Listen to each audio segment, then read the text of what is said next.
Ibu-ibu pernah lihat orang meninggal? Pernah? Bukan pernah, sering. Ya kuang katomate telung mantarai. Kalau ada orang meninggal, 3 yang mengantarnya dia ke kubur. 1, keluarga. 2, harta. 3, amal. 3 yang ngantar, 2 balik, tinggal 1 temani kita. Siapa yang pertama? Keluarga. Anak ikut ngantar, istri ikut ngantar, saudara ikut ngantar, menantu ikut ngantar, ipar ikut ngantar. Tapi siapa yang temani kita masuk? Ibu-ibu, kira-kira kalau meninggal ibu, mau suami tak masuk? Mau temani ibu? Mana mama waktu tak naodok dulu, gunung kan kudaki, kemanapun kau pergi aku akan mengikutimu, laut kan kuda ku renangi, gunung kan kudaki, masjid kau lewati. Meninggal, masuk, kakinya saja dia tidak mau, bengkak matanya. Tapi apa nak bilang? Bulan depan siapa ganti? Hai bu, ada orang di Makassar temanku haji, meninggal istrinya, bengkak matanya pak. Begitu dia sayangnya istrinya, bengkak matanya. Apa dia bilang? Ustadz, rasanya tidak bisa lagi kulanjutkan hidupku. Ini separuh jiwaku hilang Ustadz. Sama lama ini istri saya luar biasa, tapi sekarang hancur perasaanku. Tidak bisa mak kurasa lanjutkan hidupku. Saya bilang, hebatnya ini bapak ini, sayang betul sama istrinya. Sekalinya beberapa bulan kemudian, saya pergi jogging, lari-lari sore di Karebosi. Ada perempuan temani, putih, masih muda, ndak pakai jilbab, ndak ikat rambut, begini-begini. Saya bilang, Haji, siapa itu Haji? Dia bilang, yang baru Ustaz. Apa ya? Ibu, ini ibu-ibu kalau mati ki yang sudah muka-muka sakaratil maut, siapa doakan ki? Siapa yang masuk temani kita? Amal keluarga ndak bakal dia akan ikut. Yang kedua, yang temani kita ke alam kubur, apa itu? Harta kita. Mobil kita setengah mati kita cicil, rumah kita setengah mati kita cicil, harta-harta motor kita semua datang, karpet pun ada ikut mengantar kita, cerek-cerek ikut mengantar kita. Tapi begitu masuk di kubur, ada kira-kira masuk harta? Ini yang tebal-tebal cincinnya, yang tebal-tebal emasnya masuk. Siapa yang punya itu harta tak? Cincin, gelang, anting-anting, siapa yang miliki? Anak mantu. Ya kalau anak mantu tak baik, kalau anak mantu tak juga tidak sholat, setengah mati kita cari harta, ternyata masuk di kubur tidak ada yang temani kita. Tidak mentang-mentang dia kaya, banyak tambangnya, banyak pesawatnya, banyak bisnisnya, meninggal, apa nak bilang anaknya? Kasih masukan kita HP supaya bisa meng-SMS. Ndak, jangankan HP, jangankan baju, jangankan celana, jangankan serban, semua tidak ikut. Hanya satu yang ikuti kita. Apa? Kain kafan. Itu saja. Kain kafan. Bukan kain sutra. Mentang-mentang dia kaya dikasih kain sebanyak-banyaknya. Tidak. Mentang-mentang dia kaya dikasih televisi masuk. Tidak. Semua hartamu dia meributkan anak-anakmu. Yang ketiga, yang ikut mengantar kita apa? Apa yang mengantar kita yang ketiga? Amal. Inilah yang setia. Amal kebaikan maupun amal kejahatan kita akan ikut setia sampai ke dalam kubur. Ibu bapak saudara-saudara sekalian, kalau orang sudah masuk di kubur, tidak ada harapan pak, tidak ada lagi.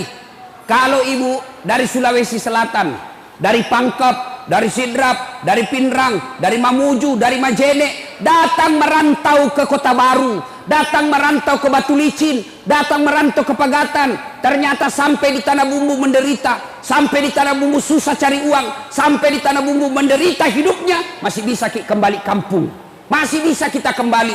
Tapi demi Allah, kalau kita sudah masuk kubur, kau senang atau tidak, tinggal kau di situ. Coba, Bapak Ibu pernah bayangkan, pernah rasakan mati lampu? Pernah rasakan mati lampu? Sering.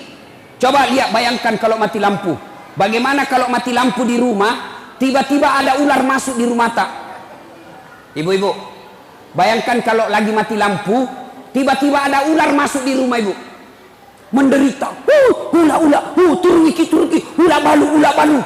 Padahal itu rumah masih lebar. Dia masuk dari pintu itu, kita bisa keluar dari pintu sana. Rumah masih lebar, lampunya masih bisa dinyalakan. Mati lampu, masih bisa dipakai lampunya HP tak. Masih bisa kita teriak, tolong tetangga ada ular. Masih bisa kita cari batu cobek, lempar itu ular.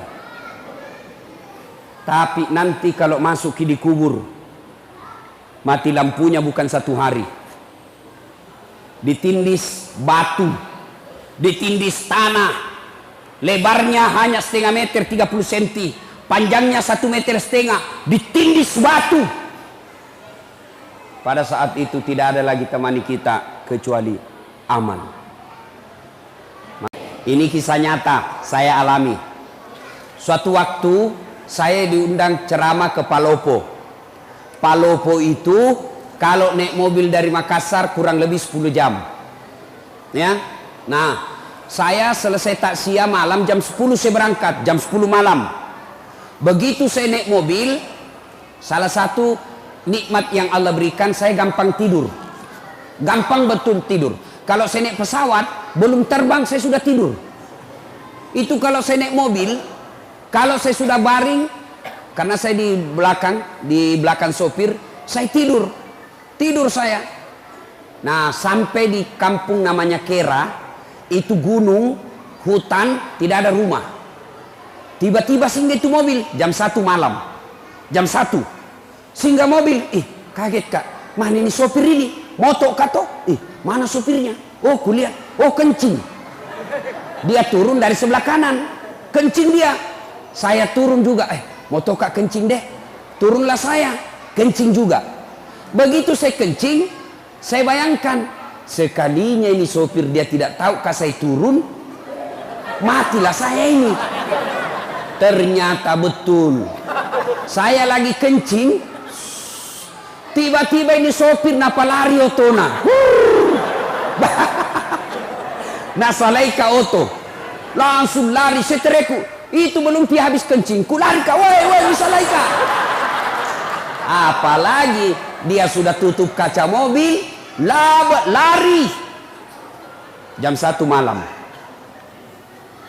saya telepon, tidak ada HP. Selama perjalanan itu saya tinggal di jalan, semua mobil saya kasih singgah, tidak ada yang singgah.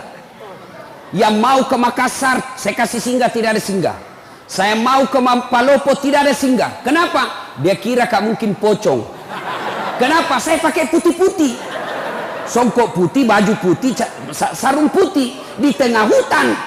Nah kira kak pocong. Saya mau bilang, mau kak di tengah-tengah jalan begini. Nanti ku bilang, nah kira betul kak pocong, nah tabrak kak. La haul, nah kenapa lah ustaz sih. Akhirnya apa? Nanti jam 6.15 pagi baru dia kembali ambil saya. Subuh, azan. Saya bilang, ini kalau pintar ini sopir, kalau azan subuh pasti dia baru kasih bangun kak. Betul azan subuh dia balik. Ustaz, subuh nih. Dari ustaz. Langsung dah balik mobilnya nak kasih kencang. Sampai akhirnya jam 6.15. Basah bu saya karena gerimis. Saya sholat di pinggir jalan hutan. Tidak ada satupun yang ambil saya. Jam 1 sampai jam 6.15 baru dia datang. Begitu dia datang, saya mau tempelengi, lebih besar dari saya. Saya bilang, nah lawang ini dah kalah kak. Akhirnya sepanjang jalan saya diam-diam.